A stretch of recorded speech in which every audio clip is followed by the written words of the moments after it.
Getting our brief from Clary Bay, which was to depict the characteristics of the Sauvignon Blanc and the Pinot Noir. So to start with, the kind of key features is really that blend between that clean, crisp concrete and that earthy textured oak. So it's that kind of contrast between the two material choices, and then that lovely kind of naturalistic planting scheme that has these kind of dark tones that pop up through this kind of really loose planting. I think probably our favourite part of the garden is the shack, purely because it's new, it's interesting, it's a little bit of mechanics and innovation in the garden, so it kind of steps it out of the boundary of a garden really, and makes it more of like a space.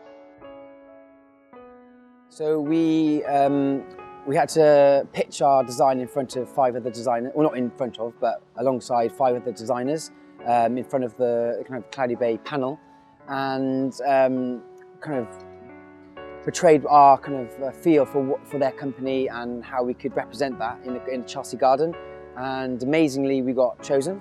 So from there really the process started from taking it from initial sketches and drawings to kind of, as you see now, the mechanics and the actual the details that make up what you can see here.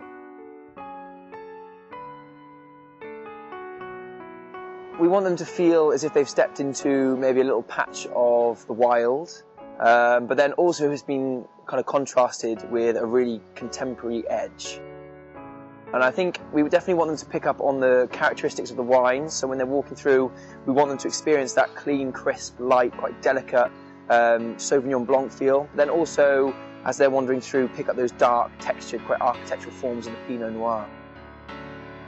We also wanted to show them that it's not just a garden. Having like a pull-down table, pull-out benches, moving shack, it's gone on a stage further than just being a space to enjoy a garden. It's more kind of tangible, people can kind of get involved with it.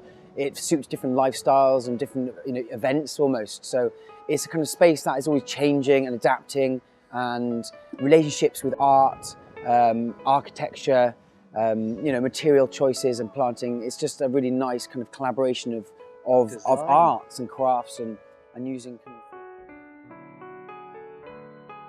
It also helps because we've got a shack, which is quite a dominant structure. To have these larger kind of forms really anchors the garden and kind of blends from that piece of architecture back into the landscape. So for us, it leads your eye. It creates this structure within this very loose, airy planting. Yeah, it creates a transition from the hard landscaping, the taxus domes, and then into the planting.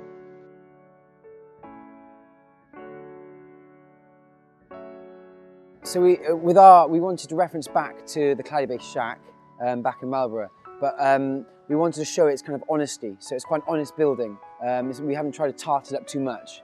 So it's steel and oak and glass. So it's quite a simple building. We've used vertical slats which wrap around almost like a kind of outer rib cage, which allows views through. But then as you kind of travel around the garden, these views get obscured and it becomes a kind of solid form. So we played around with it being not only a building but a sculpture as well. So we really wanted to kind of create a feature out of it.